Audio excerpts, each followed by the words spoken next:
The story kicks off with Lord Harold deciding to dump his fiancée, Mithriel. His reason? Apparently, she was too strong-willed and didn't act feminine enough. Real classy guy. As a final act of kindness, he told her he'd give her some compensation, like she should thank him for being such a generous saint. The woman standing beside him, Doratha, practically melted at how kind he was. Yeah, sure. Totally kind.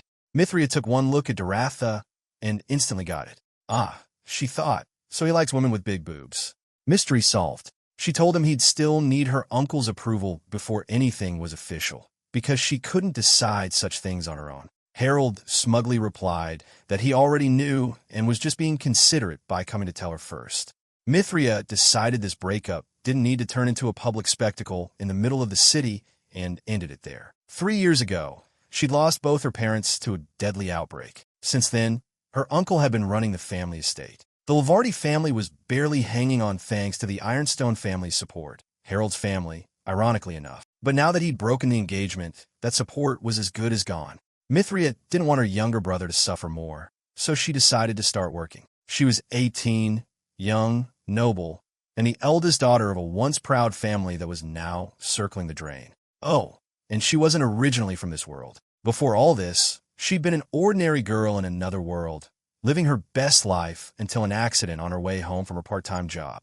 She used to enjoy working, so for her, labor wasn't misery, it was normal. Now, finding a decent-paying job in this world was like finding a unicorn.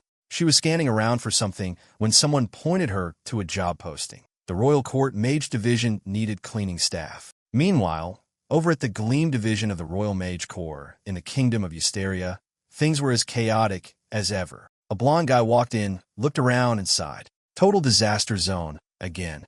It was interview day for the new cleaning staff, and the squad leaders were hyped up about hiring strong workers.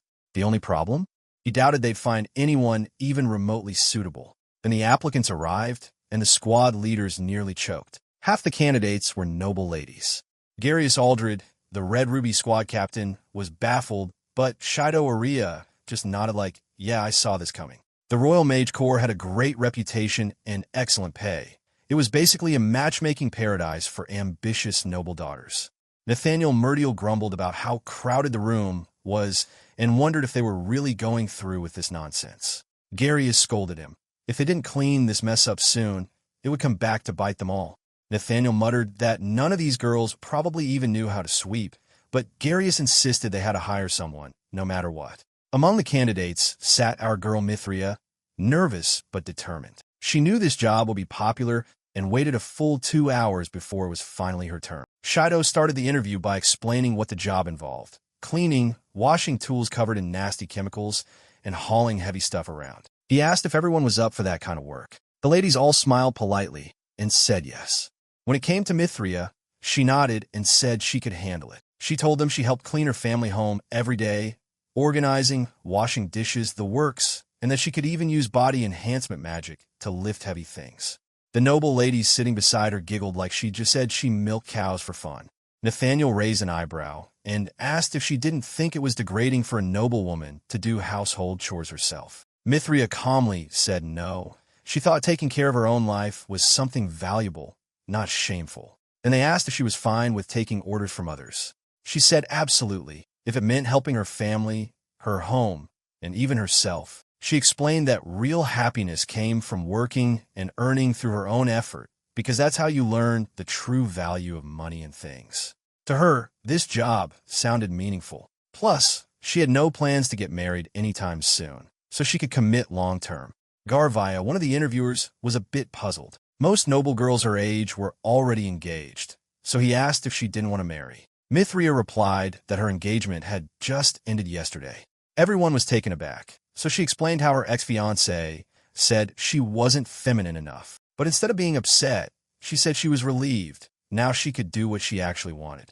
Garvia awkwardly apologized for asking, but she brushed it off. When they asked what attracted her to this job, she gave the most honest answer ever. The pay was great, meals and lodging were included, and she could save on living costs. The interviewers loved that answer. Finally, Garvia asked when she could start. Mithria smiled and said, right away, if possible. Garvia thanked her for her patience and effort that day. And just like that, Mithria's new chapter quietly began. The next day, all the people who passed the interview gathered together. And out of the entire bunch, the only woman there was, yep, our girl Mithria. She could barely stop smiling. Finally, a real job. Shido told everyone they'd be getting uniforms and their own rooms soon. For now, they just signed some documents, and actual work would start in 3 days. Nathaniel casually added that they were free to quit any time if they wanted. Mithria blinked. Wait, that's it? After all that stress during the interviews, now they were acting like it was no big deal. Then Nathaniel dropped the real kicker. Turns out, the area they'd be cleaning was called the Abyss, or the Katoic Nest. Basically, the kind of place you'd expect monsters or curses to live. Everyone, except Mithria, looked like they were about to faint. She just tilted her head, wondering what all the fuss was about. Later, Nathaniel went to update the others that the new cleaning crew had arrived. The other mages were shocked. Wait, seriously? Actual cleaning staff? Again, Nathaniel nodded and said yeah, though he reminded them that the last few didn't survive more than a couple days before quitting. Someone sighed and asked how many heroes had signed up this time. Nathaniel said there were 5, and one of them was a girl. She's a really cheerful one, he added with a grin. Bright, polite, honestly kind of refreshing. A dark-haired mage frowned. This is a dangerous place. We deal with chemicals and heavy magic tools every day. Isn't that tough for a woman? Nathaniel explained that she could use body enhancement magic. That got everyone's attention. Apparently, noble girls almost never learn that kind of magic. He shrugged. She's a bit strange but fun. Unique. Looks like she can't wait to get started. The blonde mage laughed. She'll probably quit once she gets married. Nathaniel thought for a moment. I doubt it. Her engagement just got canceled. Guys said she wasn't feminine enough. That earned a few sympathetic looks. Is she okay? Someone asked. She's fine, Nathaniel said. Actually, she's happy about it. Says she can finally do what she loves. Honestly, most girls would be crying in bed for a week after something like that. The blonde one smirked. Now I really want to see what kind of noble lady this is. Back home, Mithria's little brother, Sheldon, was helping her pack. He looked worried. Sis, are you really leaving already? Mithria smiled gently. Yeah, I am. He lowered his head. I'm sorry. I should have been able to help you more. She shook her head. Don't say that. You just focus on your studies. You're going to be the Lord one day, remember? I'm the one who should apologize for making you worry. Sheldon frowned. You did nothing wrong, sister. He's the one at fault, that disloyal man. The servants nodded in agreement like background NPCs in a moral support scene. Sheldon hugged her tight. If you ever get tired, come home, okay? This will always be your place. She smiled again. I'll be fine. I've always wanted to work, so I'm actually excited. I'll get a few days off every month. I'll come visit then. And with that, she was off. When Mithria finally arrived at her new workplace, she took a deep breath. This was it, her new home and job. She promised herself she'd give it her all. At the entrance, she was greeted by Irina Orlean, the woman in charge of the female staff. Mithria politely introduced herself and said she hoped she'd be up to the task. Irina smiled and showed her her room. It was meant for 2 people, but since Mithria was the only maid assigned to the Violet Gleam division, she'd get the whole thing to herself. Jackpot! Irina explained the rules. The first floor was for the male staff, the second for females. The first floor was strictly off-limits. Then she added, even though it's still early, we'll head to the Violet Gleam division after you change. Mithria grinned. No problem. I'm ready anytime. After changing into her uniform, Irina led her to the work area. The squad leader's over there. Go to him for instructions, Irina said, then left. Mithria took a deep breath, knocked on the door, and stepped inside, only to be greeted by pure chaos. Papers everywhere, dust coating every surface. Even the walls looked tired. She hesitated. Are you sure I can walk in here? Nathaniel, who was inside, waved a hand. Don't worry about the papers on the floor. They're all useless anyway. Got it, she said, rolling up her sleeves. I'll start right away. She introduced herself. My name's Mithriel Vardy, but everyone calls me Mithil. I'd be happy if you did too. One of the guys looked up. Mithil? Like the rare metal? Exactly, she said brightly. Our family mine produces high-quality Mithil, so my parents named me after it. I'm unbreakable, uncrackable, unshakable, the strongest in the world. So, leave everything to me. I got a few laughs and some impressed looks. Nathaniel smiled and said, Welcome to the Violet Gleam division, Mithil. He told her they'd be heading out for a bit and leaving things in her hands. She saluted playfully. I'll do my best. Nathaniel couldn't help but notice how small she was up close. Before leaving, another man introduced himself. I'm Alfred Ludigar, second son of Duke Ludigar and vice captain of the Violet Gleam Division. My father and brother also work at the palace, so just call me Alfred. He pointed toward a man with purple hair. That's our captain. The other one beside him is Joel Feltz. He's the other vice captain. And with that, Mithria's first real day in the Violet Gleam Division had officially begun. There were about 50 people in the Violet Gleam Division, which meant each person was responsible for cleaning 10 rooms. Alfred asked Mithil if she could start by cleaning the captain's office, and she immediately agreed. This was her time to shine. Alfred looked a bit surprised by how eager she was, but hey, she came to work, not sit around. Once everyone left, Mithil pulled on a mask and got to work. The place was even filthier than she expected. Dust everywhere. She asked Alfred if there was a big empty sack she could use to collect the dirt. He thought for a second and promised to get her one by tomorrow. To help her out in the meantime, he used a bit of fire magic to burn away the dust. The ash vanished instantly, and somehow the floor didn't even scorch. Mithil whistled in admiration and thanked him. They kept going, wiping dust off the books. Before Alfred knew it, he was cleaning right beside her. It was probably the first time in his life he'd actually helped clean something. Usually, he just assumed that was a servant's job. Mithil noticed how carefully he worked and told him he was doing a great job. Alfred scratched his head, saying he wasn't really used to this sort of thing and doubted he was much help. Not true at all, she said brightly. You wiped every book so carefully and even sorted them perfectly. That really helps me. You got talent for cleaning. Alfred chuckled. You're the one with the real talent here. That made Mithil genuinely happy. Since she was little, she'd always helped the maids, and now it felt like those years of small efforts were finally paying off. Alfred could tell this girl was loved by the servants who raised her. She was honest, hardworking, and still smiling even after her engagement disaster. She was everything he wasn't. I'd like to learn how to clean properly, he admitted at last. Mithil grinned. Then you've got the best teacher right here. He let out a small laugh, and for a second she thought she might have imagined it. A while later, Nathaniel and Joel came back and immediately froze. The captain's office looked spotless. Papers gone, floors shining. It was a miracle. Mithil told them she was about to organize the remaining papers on the floor, but then she found an old cloth under the captain's desk. Can I throw this out? She asked. Nathaniel looked offended. No way. I like that one. She stared at it. It's filthy, and it smells weird. He shrugged. I just use it to cover myself when I nap. It's still fine. Mithil looked horrified. Wait, have you ever washed it? He puffed his chest. I'm the squad captain. I'm too busy for stuff like that. Yep, just as she suspected, Nathaniel was one of those, I'll use it until it disintegrates kind of guys. Lazy and a hoarder. She crossed her arms. Listen carefully. Dirty men are not popular. That hit him right in the ego. What? My wife and daughter never said anything. She leaned in. Keep living like this, and it's only a matter of time before someone calls you disgusting or filthy. Don't test fate. That got him. He looked terrified, probably imagining his daughter refusing to hug him ever again. Fine. Throw it away, he finally agreed. Mithil nodded like a general winning a battle. Alfred just stood there stunned, so she asked, What's wrong? He blinked. Nothing. Nothing at all. She was about to push further when the lunch bell rang. Nathaniel told her to take a break and come eat with them. She hesitated.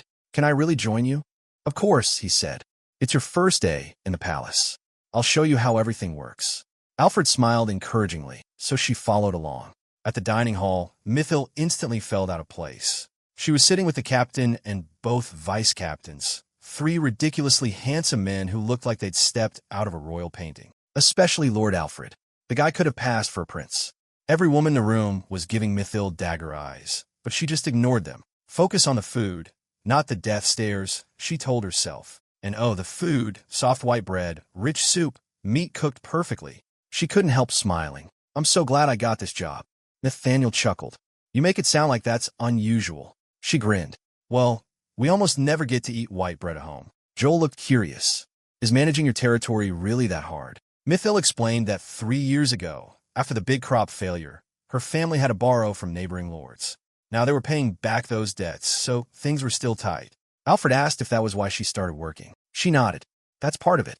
But also, I just like working. When I was little, I helped with the harvest, plowed fields, even went hunting. After I got engaged, I tried to act like a proper noble lady, but honestly, this kind of life feels more natural to me. Even if I had gotten married, I don't think I could have lived like that forever. She smiled softly. I didn't expect to be betrayed, but it's fine now. I'm doing what I love. After that, she decided to eat well and give her all that afternoon. When lunch ended, Mithil went right back to cleaning. Alfred eventually came by and told her that was enough for the day. There were just a few documents left to organize, and it'd all be done by tomorrow. He'd been helping her the whole time, and she felt bad for making him work so much. But he waved it off. It's fine. Even for us, it's nice to finally see the captain's office look clean. Nathaniel gave her a big thumbs up. Good work today, Mithil. She smiled, thanked them, and headed out, relieved that her first day had gone smoothly. As she walked down the hall toward her room, she noticed stains on the floor, ones everyone kept walking past. She sighed, rolled up her sleeves, and started cleaning again. By the time she was done, the halls were gleaming. She leaned on her mop, smiling to herself. They'd made the right choice hiring her. When Garvias and Shido were heading to Nathaniel's office, they stopped dead in their tracks. The hallway was clean. Like, actually clean. They couldn't even remember the last time they saw it this spotless. Probably sometime during the Ancient Kingdom era or something. But weirdly enough, only the hallway leading to the captain's office looked like this. Shido shrugged and said it made sense. No way anyone could clean the whole building in one day. Then they stepped into Nathaniel's office and froze again. The floor was visible. The room looked like it had gone through a divine purification ritual. Shido blinked at Nathaniel. You sure we're in the right place?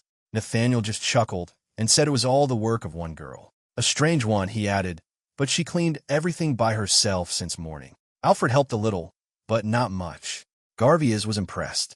Nathaniel went on about how she wasn't afraid to speak her mind. She even threw things out right in front of him like it was nothing. Thanks to her, the place looked this amazing. Shido found that especially wild since Nathaniel, despite looking like a comm scholar, was known to be, well, the kind of guy you don't want to argue with. When he got serious, even the bravest mages in the squad tended to nope out fast. But Mithril? She didn't seem scared of him at all. Nathaniel agreed with a laugh. When asked about the rest of the cleaning crew, he said they'd all stopped by in the afternoon to say hello, and that's when they realized Miss Liverly was the mysterious hallway cleaner, too. Nathaniel looked confused, so Garvias told him to just go look for himself. He opened his own room, and yep, spotless. But that meant Mithril must have cleaned after hours. Everyone was impressed, but also worried she might overwork herself. Losing someone that capable on day 2 would be a disaster. Nathaniel nodded. She really was hardworking and kind. Then Garvias dropped a bomb. Wait, you said Alfred's getting along with her? He couldn't believe it. Alfred, who'd rejected every noble girl like they were offering poison apples. That Alfred? Shido said it was fine. Alfred was a smart kid, and Mithril clearly didn't have any hidden motives. Nathaniel admitted he hadn't seen Alfred look that gentle in ages. Apparently, Mithril had that effect. Garvias smirked and said he'd like to meet her himself. Shido promised there'd be time. For now, they all agreed on one thing. The place hadn't looked this good in forever, and they hoped she'd stick around. Later, Mithril finished cleaning Nathaniel's office. Everyone was amazed. She completely transformed the place in just 2 days. The tables and sofas were neatly set up, making it look like an actual reception room. Nathaniel thanked her sincerely and handed her a list of 10 rooms to take care of, including his and Alfred's. Tough job, but if anyone could do it, it was her. Next up, Alfred's room. Before she entered, Alfred sheepishly warned her that it might be a bit messy. She braced herself and found the place surprisingly tidy. Just a little sweeping and dusting needed. You cleaned already? She asked, confused. Yeah, he admitted. I want to try what you taught me. He said it without looking at her, ears turning red like a cherry. Mithril smiled. That's amazing, you know. Most people say they'll try, but actually doing it is rare. It was the first time anyone had ever said that to him. Everyone else just assumed it was natural for Alfred to be good at everything. Mithril told him that even if people expect a lot from him, it's still important to appreciate effort, and that too much expectation without thanks just turns into pressure. So, she said, smiling, when someone praises you, say thank you. She told him he was amazing again. He looked at her and said, softly, thank you. The next day, Joel noticed Alfred sitting at his desk. Wait, he said, aren't you supposed to be cleaning with Miss Liverly? We finished, Alfred said. She moved to the next room. Joel blinked. He was already getting used to how hard-working she was. Meanwhile, found himself quietly watching her work. She never stopped smiling, no matter how much she cleaned. You could actually feel her kindness in the way she moved. Before long, even he was smiling without realizing it. He shook his head and muttered, "I should get back to work." The next morning, Mithril woke up ready to tackle another mountain of chores. But when she tried to open her door, it wouldn't budge. Locked. She tried again. Nothing. Again. Still nothing. "Okay," she muttered. "This door wants a fight." For a split second, she considered blasting it open with magic, but decided that might be frowned upon. Time was ticking, though, so she came up with another plan. She opened her window, peeked out, and thought, well, here goes nothing. A quick climb later, she landed safely and dashed off, barely making it in time. When she entered, her co-workers gave her the death stare. No greetings, no smiles, just icy silence. She started to suspect they didn't like her very much. Then she noticed the storage room, empty except for one bucket and a mop. Yup, totally intentional. She took a breath. "Fine," she whispered. "As long as I've got a mop, I can still shine this place up." At lunch, she picked her food quietly until Nathaniel waved her over. "Miss Liverly, come join us." She smiled, genuinely happy. At least someone appreciated her work. They asked Mithril how the cleaning was going, and she cheerfully said she'd be finishing the 4th room today. Nathaniel told her she was working hard, and she beamed. Praise from him felt like getting an S-rank review. Then Nathaniel mentioned a package had arrived for her and asked if she knew what it was. Mithril tilted her head, confused, and stared at the box, which, was moving. Just slightly, but enough to make everyone go, "Wait, is that thing alive?" Alfred checked for magic, but didn't sense a thing. Mithril asked if she could open it, and the guys looked at her like she'd just suggested juggling fireballs. She figured maybe it'd be safer to open it outside. Joel agreed. They couldn't just ignore it if something alive was inside. That'd be cruel. Though he still couldn't believe she was bold enough to open mystery mail from an unknown sender. So they all went outside. Nathaniel cast a containment spell, just in case whatever was inside decided to make a break for it. Mithril thanked him and slowly opened the lid. Inside were 3 green worms. She gasped in excitement. "They're so cute. Can I keep them as pets?" Then she immediately remembered the no pets rule in the servant's wing and deflated like a popped balloon. Nathaniel chuckled, saying he was just surprised she wasn't scared of bugs.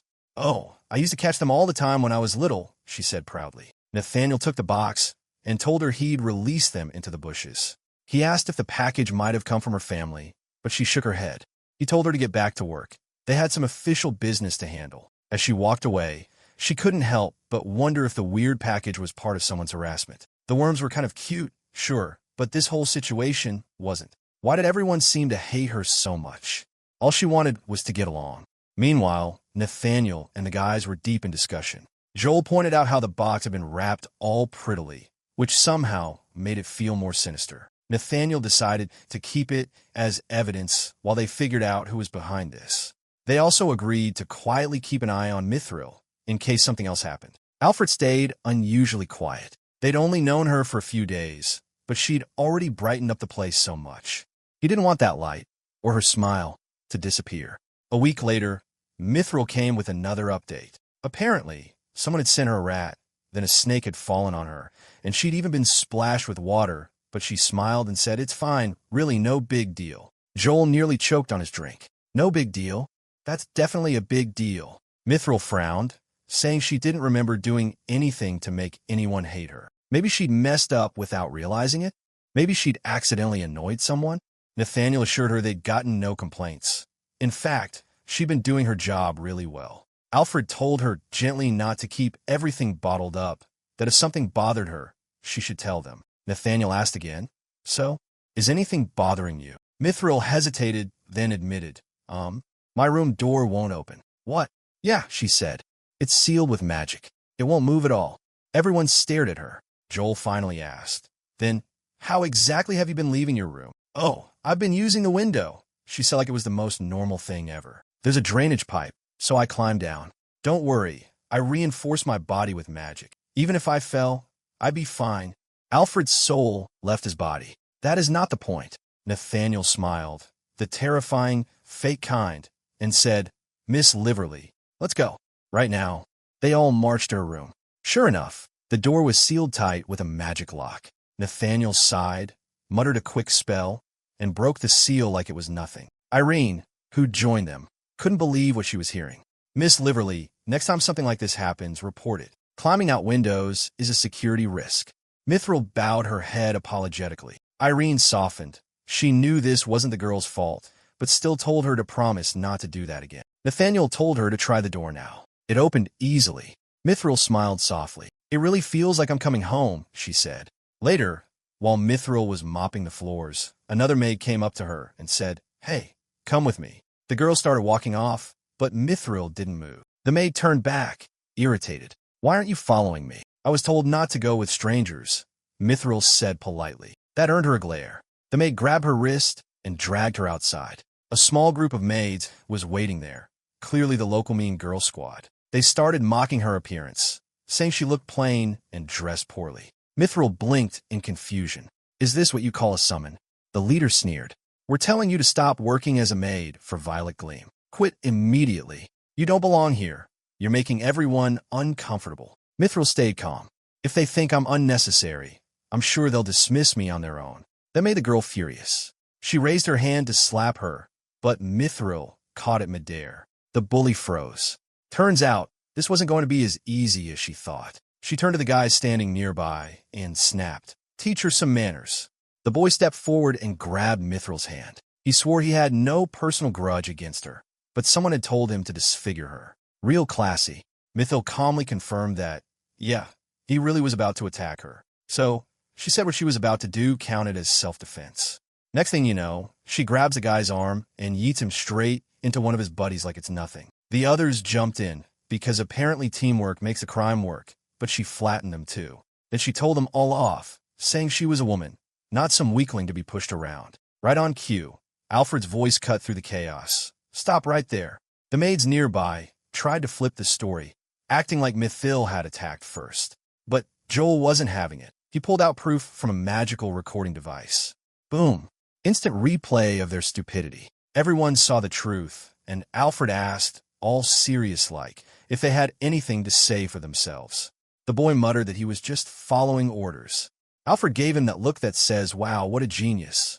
He pointed out that since the guy was from a ducal family, he absolutely could have refused, but didn't, which meant he was an accomplice. Alfred ordered the guards to arrest all 6 of them. Crimes in the royal palace, he said, were judged by the king himself. After things calmed down, Alfred offered to escort Mithril to the servants' tower. She said she was fine and told him to get back to his duties, but he wasn't leaving her alone. He asked if she was hurt. She smiled and said she'd used body reinforcement, so not even a scratch. Alfred apologized for the trouble, but Mithril reassured him that none of the Violet Gleam members were to blame, and besides, he did rush in to save her. Alfred couldn't help but admire her strength. She shrugged and said, "Well, I'm from Mithril. Comes with the name." As promised, Alfred escorted her to the servants' tower. He asked if she was working tomorrow. She said no, it was her day off, and she planned to visit home. Before she went inside, Alfred told her he'd be happy if she didn't resign. Everyone praised her, he said. She was serious, polite, hard-working, and they were lucky to have her. Mithril's heart melted a little. She thanked him for his kind words and promised she wouldn't quit. She loved her job, the pay was great, and the treatment was top-notch. As she walked away, Alfred watched her go, realizing just how strong, sincere, and radiant she was, all the things he lacked. That's when it hit him. He'd fallen in love with her. Meanwhile, in another part of the castle, Fiancé Ironstone was absolutely roasting Lord Harold for breaking off his engagement with Mithril. According to Fiancé, this was all thanks to their parents spoiling Harold rotten. The engagement to Miss Lavardi had been an official agreement between both houses. Breaking it now basically screamed, "Hey everyone, our family's unreliable." Harold tried to downplay it, saying it wasn't a formal contract. Fiancé gave him the "Are you an idiot?" face and explained they'd already introduced him as her fiancé to their extended families. Even if the wedding hadn't happened yet, calling it off made him look like a fool and made their house look like a circus act. So Fiancé broke it down for his slow-learning brother. "You know where we get our weapons, armor, and all that fancy jewelry metal? From Mithria, from her family's territory. Thanks to your engagement, we've been getting high-quality mithril at a discount." Harold muttered something about being in debt to them anyway. Fiancé hit him with another reality check. Remember that plague 3 years ago? The medicine that saved your life came from them, too. The Mithria family could have erased the Ironstone debt in return, but instead, they insisted on paying it back honorably and even offered extra support. In short, they didn't depend on us. We depend on them. When their father found out what Harold had done, he went nuclear. Fias was disappointed too. They now have to pay full price for everything and cough up compensation. The family's reputation and finances were both tanking, and it was all Harold's fault. Harold panicked and said maybe he could just re-establish the engagement. Fias stared at him like he'd grown a second head. You really think a guy who betrays his fiancée gets forgiven just like that? Oh, and by the way, her new lover, Dorotha? She's from the house of Count Burley. That name made Harold freeze. Fias continued, yeah, that Dorotha. The one everyone in noble circles calls a one-night girl. I warned you about her, remember? But Harold protested. Dorotha said she loved him. Fias rolled his eyes so hard they almost fell out. Dorotha had burned too many bridges, and now, desperate for status, she'd snagged the easiest mark in the room, his idiot brother. He explained that the Burley family was known for wasting money like it was a sport, which is why their father would never approve the marriage. If they tied themselves to that family, they'd be drained dry in no time. Then he asked, what did you even dislike about Miss Ilvardi? You grew up together. Harold mumbled that they weren't really friends. She was always stronger than him. Since he wanted to be a knight, marrying someone better than him with a sword felt unacceptable. Fias just stared at him, speechless. All this drama, all this fallout because of his ego. The next morning, Mithil woke up feeling great. The sun was shining, and it was her day off. She went outside, looking for someone, and soon spotted her dear friend, Ariella. They greeted each other happily. Ariella said Mithil's letter had shocked her, but she was relieved to see her doing well. She had about 1,000 questions, so she told Mithil to get ready for a long chat. Meanwhile, at the division, Nathaniel and Joel were gossiping about Alfred and Mithil. Joel said they were a perfect match. Nathaniel pointed out that their personalities were total opposites, which probably explained why they worked so well together. He was surprised by how gentle Alfred was with her, especially since he'd once called her eccentric. But apparently, that's what made her special. Mages liked oddballs. Nathaniel decided it was best not to meddle and just let things play out. Joel agreed. When Mithil told Ariella everything that happened, Ariella was furious with Lord Harold. She couldn't understand why Mithil kept working at the palace when she could have just taken the compensation and moved on. Mithil explained she planned to use that money to pay off her debts and wanted to keep earning for her living expenses. Ariella pouted, clearly worried, but Mithil smiled and said she truly loved her job. Ariella sighed and muttered, well, you are from Mithril, after all. Then she asked which section Mithil was cleaning these days.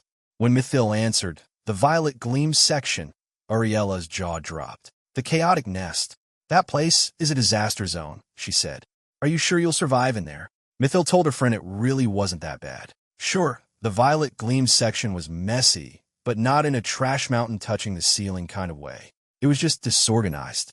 The kind of chaos that happens when no one has ever held a broom before. Most of the mages were nobles, people who thought cleaning meant summoning a servant. Even the cleaning staff there used to be nobles, so honestly, it made sense. Someone like Mithil, who could actually handle housework, was basically a unicorn in that world. Still, she found it weird. She'd never heard of the Red Ruby or Amber sections being dirty. So why was Violet Gleam a disaster zone? Ariella, being the smart cookie she was, guessed it might be because the others were always out. Red Ruby handled monster hunting, and Amber took care of royal protection and disaster relief. But Violet Gleam?